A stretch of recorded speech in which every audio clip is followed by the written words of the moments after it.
ಸ್ನೇಹಿತರೆ ನಮಸ್ಕಾರ. ಕನ್ನಡದ ಜನಪ್ರಿಯ ರಿಯಾಲಿಟಿ ಶೋ ಮತ್ತು ಅತಿ ದೊಡ್ಡ ರಿಯಾಲಿಟಿ ಶೋ ಅಂತೇಳಿ ಕರೆಸ್ಕೊಳ್ಳುವಂತಹ ಈ Bigg Boss Kannada reality show ಈಗ ಹೆಚ್ಚೆಚ್ಚು ವೀಕ್ಷಕರನ್ನು ಸೆಳೆಯುವಂತಹ ಎಲ್ಲ ಲಕ್ಷಣವೂ ಕೂಡ ಕಾಣಿಸ್ತಿದೆ. ಈಗಾಗಲೇ ಶೋ ಆರಂಭ ಆದಂತಹ ಮೊದಲ ದಿನವೇ ದೊಡ್ಡ 2 ಜಗಳಗಳು ಇಡೀ ಬಿಗ್ ಬಾಸ್ ಮನೆಯ ವಾತಾವರಣವನ್ನೇ ಬುಡಮೇಲು ಮಾಡಿ ಹಾಕಿದೆ. ಅತಿ ದೊಡ್ಡ ರಿಯಾಲಿಟಿ ಶೋನಲ್ಲಿ ನಡೆದಂತಹ ಅತಿ ದೊಡ್ಡ ಜಗಳ ಇದು ಅಂತಲೂ ಕೂಡ ಹೇಳ್ಬೋದು. ಆರಂಭದಲ್ಲೇ ಈ ಅಕ್ಕ ಯಾರು ಚೈತ್ರ ಕುಂದಾಪುರ ಅಕ್ಕ ಇದ್ದಾರಲ್ಲ, ಇವರ ಕಿರಿಕಿಗೆ ಬಿಗ್ ಬಾಸ್ ಮನೆ ಒಂದು ಕ್ಷಣ ಅಲ್ಲೋಲ ಕಲ್ಲೋಲ ಆಗಿ ಹೋಗಿದೆ. ಈಗಾಗಲೇ ಚೈತ್ರಕ್ಕ ಇಬ್ಬರು ಜೊತೆಗೆ ಕಿರಿಕ್ ಮಾಡ್ಕೊಂಡಾಗಿದೆ. ಜೊತೆಗೆ ನಾನು ಬಿಗ್ ಬಾಸ್ ಮನೆ ಒಳಗಡೆ ಬಂದಿರೋದೇ ಕಿರಿಕ್ ಮಾಡೋಕ್ಕೆ ಅನ್ನುವಂಥ ಸಂದೇಶವನ್ನು ಕೂಡ ರವಾನಿಸಿ ಆಗಿದೆ. ಇದರ ಪರಿಣಾಮ ಈಗಾಗಲೇ ಮೊದಲ ಹಂತದ ನಾಮಿನೇಷನ್ ಪ್ರಕ್ರಿಯೆಯಲ್ಲಿ ಚೈತ್ರ ಕುಂದಾಪುರ ನಾಮಿನೇಟ್ ಕೂಡ ಆಗಿದ್ದಾರೆ. ಜೊತೆಗೆ ಎಲ್ಲರ ಬಾಯಲ್ಲೂ ಕೂಡ ಚೈತ್ರ ಕುಂದಾಪುರ ಅನ್ನುವಂಥ ಹೆಸರು ಬರುವಂತೆ ಮಾಡಿಕೊಂಡಿದ್ದಾರೆ. ಹಾಗಾದರೆ ಮೊದಲನೇ ವಾರವೇ ಬಿಗ್ ಬಾಸ್ ಮನೆಯಿಂದ ಹೊರಗಡೆ ಬರುವಂಥ ಸ್ಪರ್ಧಿಯೇ ಈ ಚೈತ್ರ ಕುಂದಾಪುರ ಆಗಿಬಿಡ್ತಾರ? ಹೀಗೆ ಹೋಗಿ ಹಾಗೆ ಬಂದುಬಿಡ್ತಾರಾ ಚೈತ್ರಕ್ಕ? ಎಲ್ಲದರ ಬಗ್ಗೆನೂ ಕೂಡ ಹೇಳ್ತಾ ಹೋಗ್ತೇನೆ. ಅದಕ್ಕಿಂತ ಮುಂಚೆ ನೀವಿನ್ನೂ ಕೂಡ ನಮ್ಮ ಚಾನಲನ್ನು ಸಬ್ಸ್ಕ್ರೈಬ್ ಮಾಡಿಲ್ಲ ಅಂದರೆ ದಯವಿಟ್ಟು ಕೂಡಲೇ ಸಬ್ಸ್ಕ್ರೈಬ್ ಮಾಡಿ ಸ್ನೇಹಿತರೆ. ಬಹುಶಃ ಕನ್ನಡದ ಪ್ರಖ್ಯಾತ ರಿಯಾಲಿಟಿ ಶೋ ಬಿಗ್ ಬಾಸನ್ನು ನೋಡದೇ ಇರೋರು ಕಡಿಮೆ ಅಂತಲೇ ಹೇಳ್ಬೋದು. ಕನ್ನಡದ ಜನಪ್ರಿಯ ರಿಯಾಲಿಟಿ ಶೋ ಅಂತ ಹೇಳಿ ಕರೆಯೋದು ಕೂಡ ಇದೇ ಕಾರಣಕ್ಕೆ. ಚಿಕ್ಕ ಮಕ್ಕಳಿಂದ ಹಿಡಿದು ಹಿರಿಯಾದಂತಹ ವಯಸ್ಸಾದವರಂಥವರೆಗೂ ಕೂಡ ಪ್ರತಿಯೊಬ್ಬರು ಕೂಡ ಈ ಬಿಗ್ ಬಾಸ್ ಕನ್ನಡ ರಿಯಾಲಿಟಿ ಶೋವನ್ನು ನೋಡ್ತಾರೆ ಕೂಡ. ಹಾಗೆಯೇ ಈಗ ಬಿಗ್ ಬಾಸ್ ಕನ್ನಡದಲ್ಲಿ ಮೊದಲನೇ ದಿನವೇ ದೊಡ್ಡದೊಂದು ಯುದ್ಧ ಸಂಭವಿಸಿದೆ. ಇದಕ್ಕೆ ಸೂತ್ರಧಾರೆ, ಕಾರಣಕರ್ತೆ ಮತ್ತು ಈ ಯುದ್ಧದಲ್ಲಿ ಪ್ರಮುಖವಾದಂಥ ರೋಲನ್ನು ನಿಭಾಯಿಸಿದಾಕೆ ಯಾರು ಅಂತೇಳಿ ಕೇಳಿದ್ರೆ ಅದು one and only Chaitra Kundapura. ಹೌದು, ಮೊದಲ ದಿನವೇ ಕೆಲ ಸ್ಪರ್ಧಿಗಳ ನಡುವೆ ವಾಕ್ಸಮರ ನಡೀತು. ಮುಖ್ಯವಾಗಿ ಚೈತ್ರ ಕುಂದಾಪುರ ಹಾಗೂ ಯಮುನಾ ಶ್ರೀನಿಧಿ ಮತ್ತು ಚೈತ್ರ ಕುಂದಾಪುರ ಹಾಗೂ ಈ ಉಗ್ರಂ ಮಂಜು ಇವರ ನಡುವೆ ಮಾತಿನ ಚಕಮಕಿ ನಡೀತು. ಸೊ ದಟ್ಟು ಇಡೀ ಬಿಗ್ ಬಾಸ್ ಮನೆ ಒಂದು ಕ್ಷಣ ದಗ ಅಂತೇಳಿ ಹೊತ್ತಿ ಉರಿಯಿತು. ಬಿಗ್ ಬಾಸ್ ರೂಲ್ಸ್ ಬ್ರೇಕ್ ಮಾಡಬಾರ್ದು ಅಂತ ಹೇಳಿಬಿಟ್ಟು ಯಮುನಾ ನನ್ನ ತಪ್ಪಿಗೆ ನಾನೇ ಶಿಕ್ಷೆಯನ್ನು ಅನುಭವಿಸ್ತೀನಿ ಅಂತ ಹೇಳಿಬಿಟ್ಟು ಚೈತ್ರ ವಾದಿಸೋಕೆ ಶುರು ಮಾಡಿದರು. ಈ ವಾದ ವಿವಾದ ವಾಗ್ಯುದ್ಧ ಎಲ್ಲಿವರೆಗೆ ಹೋಯಿತು ಅಂತ ಹೇಳಿದ್ರೆ ಒಂದು ಕ್ಷಣ ಇಡೀ ಮನೆಯೇ ಅಲ್ಲೋಲ ಕಲ್ಲೋಲ ಆಗಿ ಹೋಯಿತು. ಈ ಕಿರುಚಲು ಧ್ವನಿಯ ಚೈತ್ರಕ್ಕನ ಈ ಕಿರುಚಾಟಕ್ಕೆ ಎಲ್ಲರೂ ಕೂಡ ಕಿವಿ ಮುಚ್ಚಿಕೊಳ್ಳುವಂತಹ ಪರಿಸ್ಥಿತಿ ನಿರ್ಮಾಣ ಆಯಿತು. ಬಿಗ್ ಬಾಸ್ ನೀಡಿದಂಥ ವಸ್ತುಗಳನ್ನು ಬಳಕೆ ಮಾಡಬೇಕಾ ಬೇಡವೇ ಅನ್ನುವಂತಹ ವಿಚಾರದಲ್ಲಿ ಇಬ್ಬರ ನಡುವೆ ಕಿರಿಕ್ ಶುರುವಾಯಿತು. ಹೇಳಿ ಕೇಳಿ ಯಮುನಾ ವಾಯ್ಸೇನೂ ಚಿಕ್ಕದಾಗಿಲ್ಲ, ಅದು ಕೂಡ ಗಟ್ಟಿ ಧ್ವನಿಯ ವಾಯ್ಸೆ. ಆ ಯಮ್ಮಂಗೆ ಯಾರೇ ಏನೇ ಮಾಡಿದ್ರೂ ಕೂಡ ತಪ್ಪಾಗಿಯೇ ಕಾಣಿಸ್ತದೆ. ಹಾಗೆಯೇ ಇಲ್ಲಿ ನಮ್ಮ ಚೈತ್ರಕ್ಕ ಮಾಡಿದ್ದು ಕೂಡ ತಪ್ಪಾಗಿಯೇ ಕಾಣಿಸಿದೆ ಕಣ್ರಿ. ನರಕವಾಸಿಗಳು ಮನೆಯ ಕೆಲಸಗಳನ್ನು ಮಾಡಬೇಕಾಗಿದೆ, ಅದರಂತೆ ಸೀಬೆಹಣ್ಣನ್ನು ತೊಳೆದು ಕೊಡುವಂತೆ ಹೇಳಿದರೆ ಚೈತ್ರ ತೊಳೆದು ತೆಪ್ಪಗೆ ಹೋಗೋದು ಬಿಟ್ಕೊಂಡು ತಾವೇ ಒಂಚೂರು ತಿಂದು ಅದನ್ನು ನರಕದೊಳಗೆ ಎಸೆದು ಬಿಡ್ತಾರೆ. ಇದರಿಂದ ಯಮುನಾ ಸಿಕ್ಕಾಬಟ್ಟೆ ರೊಚ್ಚಿಗೆದ್ದು ಬಿಡ್ತಾರೆ. ತಕ್ಷಣಕ್ಕೆ ಚೈತ್ರ ಜೊತೆಗೆ ಕಿರಿಕ್ ಶುರು ಮಾಡಿಬಿಡ್ತಾರೆ. ಯಾವ ಪರಿ ಇಬ್ಬರು ಕಿತ್ತಾಡಿದ್ರು ಅಂತ ಹೇಳಿದ್ರೆ ಬಹುಶಃ ನೀವು ಕಲ್ಪನೆಯೂ ಕೂಡ ಮಾಡ್ಕೊಳ್ಳೋಕೆ ಸಾಧ್ಯವಿಲ್ಲ. ಚಿಕ್ಕ ಮಕ್ಕಳು ಕೂಡ ಈ ರೀತಿ ಕಿತ್ತಾಡೋಕೆ ಚಾನ್ಸ್ ಇಲ್ಲ. ಆ ಮಟ್ಟಿಗೆ ಇಬ್ಬರು ಕೂಡ ಕಿತ್ತಾಡ್ತಾರೆ. ಬಿಗ್ ಬಾಸ್ ಕನ್ನಡ 11ನೇ ಸೀಸನ್ನ ಮೊದಲ ನಾಮಿನೇಷನ್ ಪ್ರಕ್ರಿಯೆ ಕೂಡ ನಡೀತು.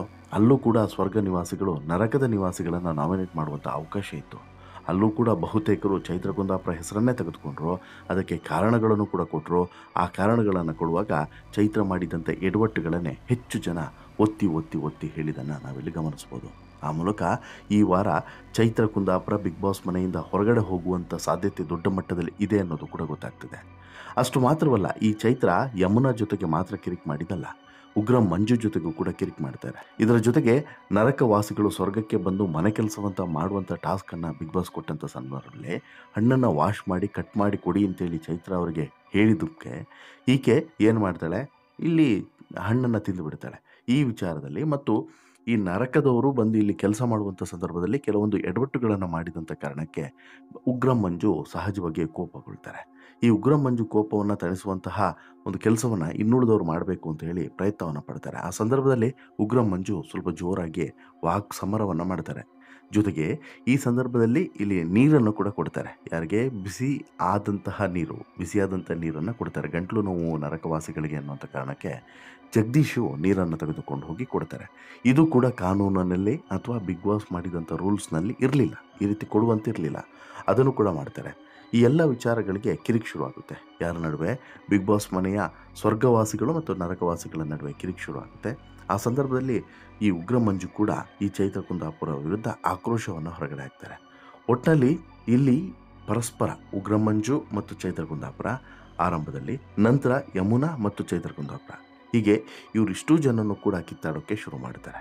ಈ ಕಿತ್ತಾಟ ಎಲ್ಲಿವರೆಗೆ ಹೋಗುತ್ತೆ ಅಂತ ಹೇಳಿದ್ರೆ ಕೊನೆಗೆ ನಾಮಿನೇಷನ್ ಪ್ರಕ್ರಿಯೆಯಲ್ಲೂ ಕೂಡ ಚೈತ್ರ ಕುಂದಾಪುರ ಹೆಸರೇ ಬರ್ತಾ ಬರ್ತಾ ಬರ್ತಾ ಹೋಗುತ್ತೆ. ಬಹುತೇಕ ಎಲ್ಲರೂ ಕೂಡ ಚೈತ್ರ ಕುಂದಾಪುರ ಹೆಸರೇ ಹೇಳ್ತಾರೆ, ಇಬ್ಬರು ಮೂವರು ಮಾತ್ರ ಬೇರೆ ಹೆಸರನ್ನು ತೆಗೆದುಕೊಳ್ತಾರೆ.